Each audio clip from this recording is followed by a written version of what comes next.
Hola lectores bonitos, ¿cómo están? Feliz 2024. Bienvenidos a mi canal Los Libros de Geni. Yo soy Genaro. Hoy les presento mis mejores lecturas de 2023.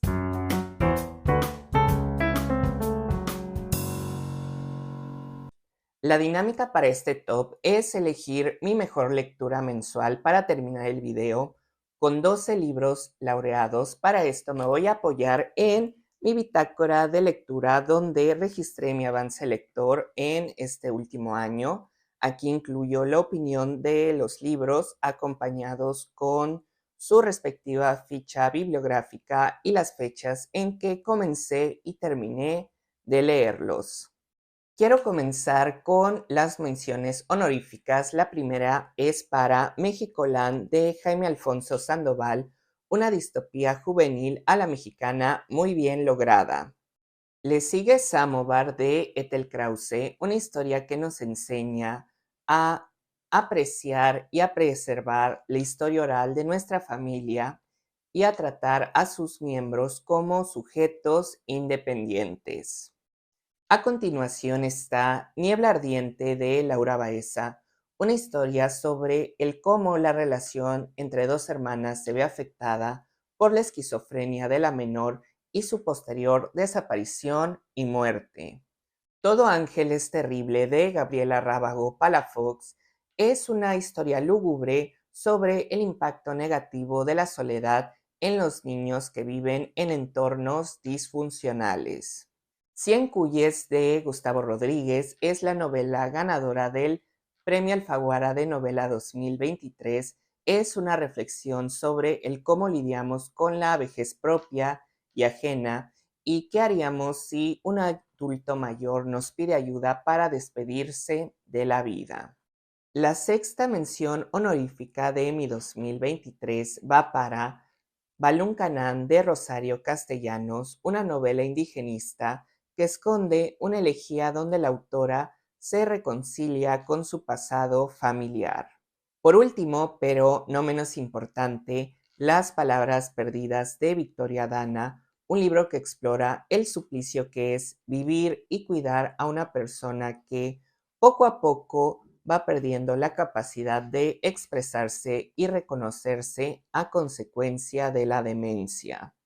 Presentadas ya mis menciones honoríficas para 2023, comencemos con la lectura que inaugura este top. En el mes de enero leí 4 libros que son Mexicoland de Jaime Alfonso Sandoval, En medio de extrañas víctimas de Daniel Saldaña París, Fuego y Sangre de George R.R. Martin y mi favorita del mes que es La Semana de Colores de Elena Garro. En su momento escribí en mi bitácora una antología de cuentos en donde Elena Garro juega con la realidad, el tiempo, la imaginación y la memoria.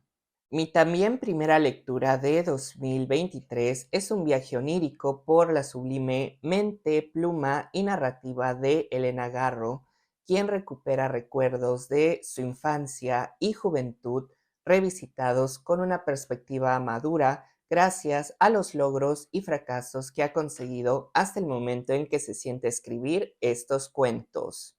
Garro utiliza los cuentos como ejercicios de autocrítica, reflexionando sobre su lucidez e inmadurez en situaciones de vida o muerte e inclusive llegándose a burlar de sí misma sobre el cómo permitió dejarse humillar por personas a quien creía amar, pero que para ellas Elena solo era algo prescindible. Ya por último, mencionar que los cuentos en la Semana de Colores son ejemplos del realismo mágico y de lo real maravilloso que dotan a la trama de las historias de un filtro que atenúa la crudeza en la que viven sus personajes.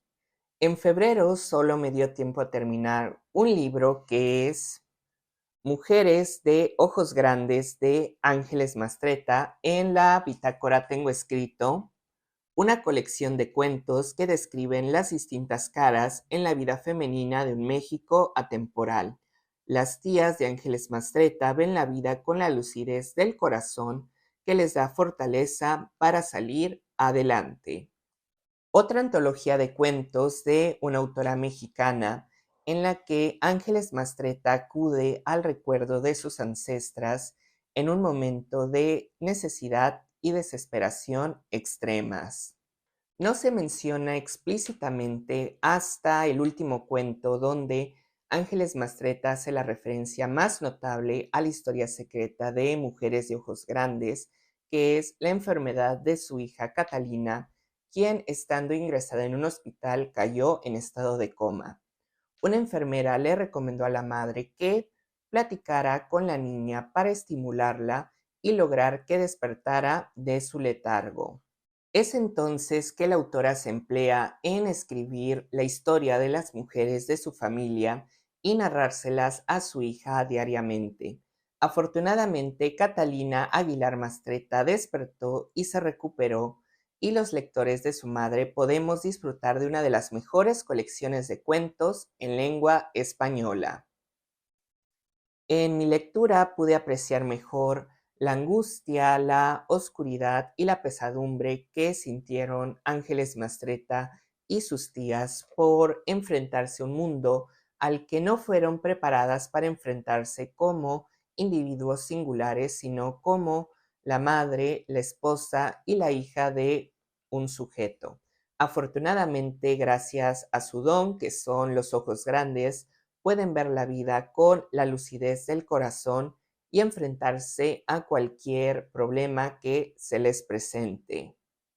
En marzo leí 5 libros que son Almendra de Song Won-pyong, Samovar de Ethel Krause, El color púrpura de Alice Walker, Memorias de Adriano de Marguerite Yourcenar y mi favorita, que es Rebecca de Daphne du Maurier, sobre la que escribí una historia angustiante sobre la inseguridad y miseria de una recién casada que se siente una intrusa en la mansión de su esposo, dominada aún por el recuerdo de su primera mujer, muerta en extrañas circunstancias. Durante todo el libro, nuestra narradora vive atormentada con el recuerdo de Rebecca de Winter, la protagonista indiscutible de esta novela, que lo más asombroso es que nunca aparece ni tampoco hay necesidad de ello. Todo lo que sabemos de Rebeca es por testimonios que van construyendo la imagen de una mujer, esposa y socialité perfectas que sigue imponiendo su voluntad desde la tumba. Todo en Manderley, la mansión donde ocurre la historia, está lleno de Rebeca, lo que despierta los celos y la frustración de la nueva señora de Winter, quien se siente una impostora, algo que nadie se atreve a desmentir. Esta ficción gótica te despierta la curiosidad de saber si Rebeca va a aparecer, pero lo más impresionante de este libro es que no hay necesidad de ello, porque Rebeca sigue viva en todos los que la conocieron y seguirá viviendo en cada lector que lea su historia y sea seducido por el deseo de soñar que sigue regresando a Manderley. En abril también terminé 5 libros. Sus títulos son Muerte en el Nilo de Agatha Christie, Niebla Ardiente de Laura Baeza, El mundo de afuera de Jorge Franco, El coronel no tiene quien le escriba de Gabriel García Márquez y Querido Diego te abraza Kiela. Estas dos últimas, mis favoritas del mes. Acerca de El coronel no tiene quien le escriba, anoté en la bitácora: novela corta sobre la miseria y la soledad en la vejez a través de los ojos de un coronel veterano en espera de una pensión que nunca llega. En medio de sus penurias económicas, encuentra en el gallo de pelea de su hijo el consuelo para sobrevivir un día a la vez. Este libro es un retrato sobre lo miserable que puede llegar a ser la vejez en Hispanoamérica, representada en el coronel veterano que espera con parsimonia su pensión. Su esposa, cansada de este suplicio, lo presiona para que cambie de abogado y agilice el trámite, o bien venda el gallo de pelea de su hijo muerto con la esperanza de ir sobreviviendo con ese dinero en lo que reciben la pensión. A pesar de vivir en esta pobreza tan angustiante, el coronel apenas hace lo mínimo para cambiar su situación, confiado en sus ideales y en la palabra del gobierno para que los años al servicio de su país sean recompensados. Un relato incómodo sobre el cómo la sociedad aleja progresivamente a sus miembros más longevos hasta el punto de convertirlos en parias, y más cuando no tienen una reputación, una familia o una fortuna que vea por ellos en el invierno de sus vidas. Escribí sobre Querido Diego, te abraza Kiela de Elena Poniatowska lo siguiente: una novela epistolar en donde la autora presta su voz y pluma a Angelina Belov, quien desde el frío, la pobreza y la melancolía escribe cartas sin respuesta a su esposo, Diego Rivera, en un intento de validar el pasado y encontrar algún indicio de que su Diego la ama y que volverá por ella. En cada carta de este libro, Angelina expresa todo su amor, adoración, odio y rencor que le produce Rivera, un hombre a quien adoró y por el que sacrificó su propio desarrollo profesional y hasta el hijo de ambos con tal de retenerlo a su lado. Lo que más le duele a Kiela es no poder haber cerrado esa etapa, despedirse, desahogarse y agradecerle a Diego por todos los años que vivieron juntos y que la convirtieron en la mujer y en la artista que es.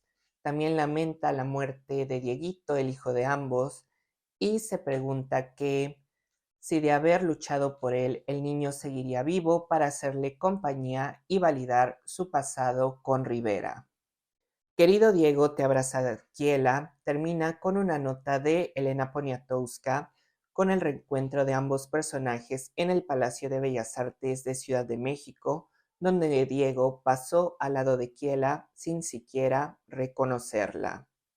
Los libros que leí en mayo 2023 son Rosario Tijeras de Jorge Franco, Los hijos del mar de María de Lourdes Victoria, El domingo de las madres de Graham Swift, Álbum de familia de Rosario Castellanos, La niña polaca de Mónica Rojas y Kim Ji-young, nacida en 1982 de Cho Nam-yo, siendo mi favorita El domingo de las madres, de la que escribí un interesante ejercicio sobre el poder de la memoria y el cómo una pequeña acción detona una serie de eventos que definen nuestra vida y personalidad.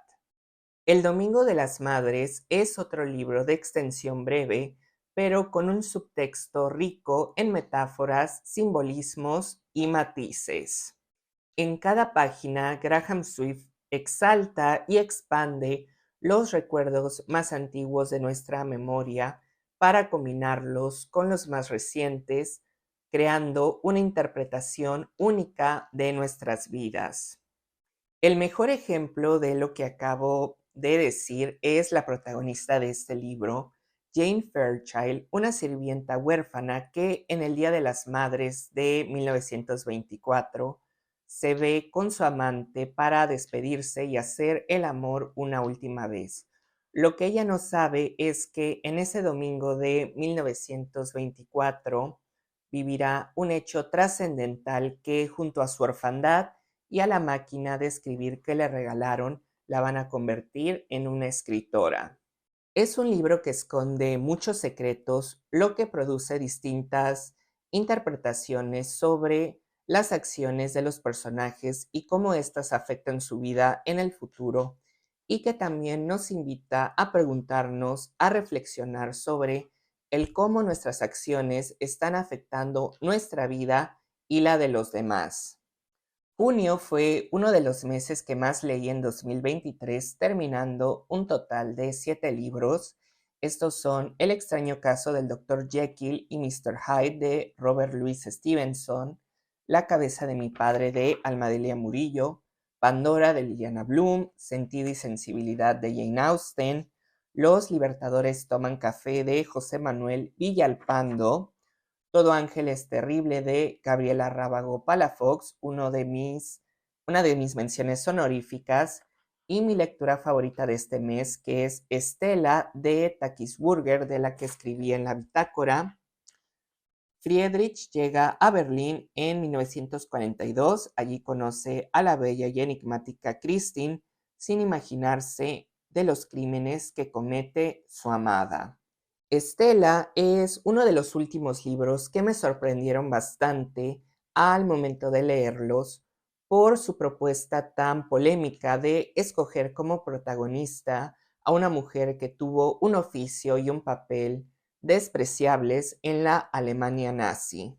Este es un libro que expone la perspectiva de Alemania en la Segunda Guerra Mundial y el cómo la ideología del partido nazi polarizó y corrompió tanto a la sociedad que amigos y familiares se denunciaban entre sí, algunos por convicción y maldad y otros por sobrevivir. Estela nos presenta el siguiente dilema. Si conocemos la vida y motivos de un sujeto que cometió crímenes de guerra bajo la amenaza de hacerle daño a su persona o a su familia, esta merece ser castigada y juzgada con el mismo rigor que sus instigadores. Si quieren conocer cuál sería su respuesta, les recomiendo que lean Estela de Takisburger y después se hagan esta pregunta a ustedes mismos. Llegamos a julio, otro mes en el que solo terminé de leer un libro que es El misterioso Mr. Brown de Agatha Christie. De este libro escribí en la bitácora. Dos jóvenes amigos son contratados para investigar el paradero de Jane Finn, quien posee documentos de vital importancia que, de ser públicos, pondrían en aprietos a las potencias aliadas de la Primera Guerra Mundial. El segundo libro, publicado por Agatha Christie, tiene un tono distinto a lo que esta autora nos tiene acostumbrados en sus casos más emblemáticos. Me llamaron la atención dos cosas. Una es la sátira que hace Agatha a los roles de género de la época y de lo que se esperaba que hombres y mujeres hicieran de sus vidas, y también sus críticas a los nuevos ricos con sus gustos y personalidades tan estrafalarios. El segundo motivo que me llamó mucho la atención fue la inocencia de los personajes de esta historia, que tienen acciones y diálogos que hoy en día se prestarían a mucha malicia, cosas de doble sentido. Por ejemplo, les quiero leer el anuncio que publican en el periódico Tommy Tuppence los protagonistas a la hora de fundar su agencia de detectives, que dice: se alquilan dos aventureros jóvenes dispuestos a hacer lo que sea y a ir a cualquier parte por un buen precio. Ninguna oferta razonable será rechazada. Ahora, imagínense cómo lo interpretarían la gente de nuestra época este anuncio de 1922.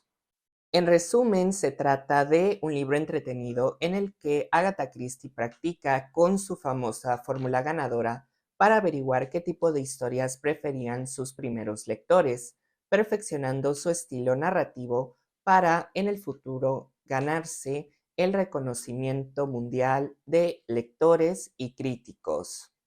Son 5 las lecturas que leí en agosto: El invencible verano de Liliana de Cristina Rivera Garza, Carta de una desconocida y 24 horas en la vida de una mujer, ambas de Stefan Zweig, Extrañas de Guillermo Arriaga y Reinas malditas de Cristina Morató. Mi favorita en el octavo mes de 2023 es Carta de una desconocida, de la que escribí: un famoso escritor recibe una larga carta en su cumpleaños de origen desconocido. La autora es una antigua vecina quien le narra con pericia y sensibilidad la manera en que se enamoró de él y de sus intentos futiles por hacerle notar su presencia. Carta de una desconocida es la lectura más breve de este top y también del año. Tiene tan solo 33 páginas, en la que Stefan Zweig, autor de origen austriaco, se atreve a desentrañar el cómo un enamoramiento infantil se convierte en una obsesión. La protagonista comienza la carta como una adolescente en el momento en el que se enamora de su vecino, el novelista, pero la vida se encarga de separarlos, provocando que el sentimiento de la mujer se arraigue en su mente y en su corazón. Muchos años después, ella no ha olvidado a su amado y hará lo posible para que él se enamore de la versión que ella quiere que conozca, aunque esto signifique denigrarse. Un cuento en el que Stefan Zweig cuestiona el fino velo que separa el amor de la obsesión y el cómo un sueño esclaviza a una persona que está dispuesta a sacrificar todo por conseguirlo, arriesgándose a perder la oportunidad de ser verdaderamente feliz. Este es el primer libro que leo de Stefan Zweig y me dejó cautivado la capacidad que tiene este autor para meterse en la piel de sus personajes sin importar su origen, edad o sexo. Les recomiendo encarecidamente Carta de una desconocida si quieren comenzar a descubrir a este autor. Septiembre es otro mes en el que leí bastante, terminando 7 libros. Estos son 100 cuyes de Gustavo Rodríguez, una de las menciones honoríficas, La inquilina de Whitefell Hall de Ambronte, Asesinato en el campo de golf de Agatha Christie, Balún Canán de Rosario Castellanos, otra mención honorífica a la que le tengo mucho cariño, La campana de cristal de Silvia Plath, Látex Azul Cielo, que es una antología de escritoras mexicanas, y mi favorita del mes, que es Madame Gauguin de Fieta Yarque. De este libro escribí biografía novelada de Aline Chazal, hija de la feminista Flora Tristán y madre del pintor Paul Gauguin, una mujer que vivió atrapada entre dos genios cuyas relaciones estuvieron marcadas por el rencor, el abuso, el rechazo y las carencias afectivas y económicas. A pesar de todo, Aline logró brillar con luz propia, pero siempre opacada por el fulgor de su madre e hijo. Madame Gauguin es un libro que tenía en mi lista de obras por leer, aunque no como una prioridad, hasta que me lo encontré en la librería del Fondo de Cultura Económica del Centro Cultural Gabriel García Márquez de Bogotá y decidí comprarlo como un recuerdo de ese viaje a Colombia. Fieta Yarque explora un capítulo poco conocido pero trascendental en la vida de la familia Gauguin, que fue su estancia en Lima, Perú, la cual tuvo un impacto inmesurable en las obras de Flora, de Aline y de Paul. Para mí fue un deleite leer Madame Gauguin por la cantidad de información sobre los protagonistas, su contexto y el desfile de personalidades históricas peruanas y francesas que nos encontramos en las páginas de esta novela. Espero que cuando ustedes tengan la oportunidad experimenten un sentimiento igual o superior. Llegamos al último trimestre de 2023 y en octubre coincidentemente leí 3 libros que son La máquina del tiempo de H.G. Wells, El laberinto de la soledad de Octavio Paz y mi favorito, Un descuido cósmico de Liliana Bloom, del que escribí colección de historias breves donde 8 mujeres se enfrentan a eventos sobrenaturales y paranormales con un toque de humor negro que ponen a prueba su cordura y su sentimiento de normalidad. 2023 puedo definirlo como el año de los cuentos, ya que Con un descuido cósmico es el cuarto título de este género que llega a este top. Estos cuentos están narrados con una combinación de la ciencia ficción, el humor negro y el relato vivencial sobre el encuentro de sus 8 protagonistas con seres y sucesos para y sobrenaturales que en realidad son eufemismos de situaciones y miedos cotidianos que las paralizan, pero al relatarlas en un formato fantástico les ofrece protección para liberarse de su sufrimiento, ya sea que éste venga de la soledad, los celos, una infidelidad, un matrimonio infeliz, una enfermedad cuidar a un enfermo o simplemente el hastío de la vida que les tocó y su anhelo para que llegue algo que cambie su destino. En noviembre terminé otros 5 libros que son Rebelión en la Granja de George Orwell, Heidi de Joan Spiri, El hombre del traje color castaño de Agatha Christie, Las palabras perdidas de Victoria Dana y el favorito de este mes, Gambito de Dama de Walter Tevis, del que escribí una novela apasionante y divertida para enamorarte del ajedrez a través de la historia de Beth Harmon, una huérfana que descubre en el juego la oportunidad de ser algo en la vida gracias a su inteligencia, disciplina y talento. Al igual que el peón, Beth aprende que puede convertirse en reina si está dispuesta a correr el riesgo. Yo vi la serie cuando recién se estrenó en Netflix y en julio fue cuando me regalaron el libro por mi cumpleaños. Antes de conocer esta historia, yo ya jugaba ajedrez, aunque tenía mucho tiempo que no lo practicaba, y reconozco que tanto la serie y el libro me hicieron volver a enamorarme de este juego. La manera en la que Walter Tevis narra los movimientos, las jugadas y las reglas del juego es tan didáctica, persuasiva, que te hace querer buscar un tablero y repetir los movimientos de Beth cuando ella está jugando. Lo que podemos presenciar como lectores de Gambito de Dama son las luces y sombras del ajedrez como deporte y competencia profesional. Un juego que tiene siglos de historia que pasó de ser un entretenimiento casi exclusivo de las élites para democratizarse y ganar una popularidad mundial a lo largo del siglo XX hasta el punto de convertirse en una plataforma que puede cambiarle la vida a sus jugadores. Beth Harmon, la protagonista, representa la dualidad de los efectos de la competencia, el cómo la presión por convertirse en maestros y posteriormente campeones mundiales afecta la salud y la personalidad de los jugadores. Si quieres conocer la historia de Beth y el cómo venció a sus adicciones, miedos, inseguridades y se convirtió en una de las mejores jugadoras de su tiempo, te recomiendo leer Gambito de Dama de Walter Tevis. 49 libros después, finalmente llegamos a diciembre, mes en el que solo leí un libro que es Navidades Trágicas de la vieja confiable Agatha Christie, un libro que surgió de una apuesta entre la autora y su cuñado para demostrar que ella podía escribir un crimen bien sangriento. Agatha Christie bebé tiene el honor de cerrar este top con un caso que nació de la apuesta ya mencionada con su cuñado.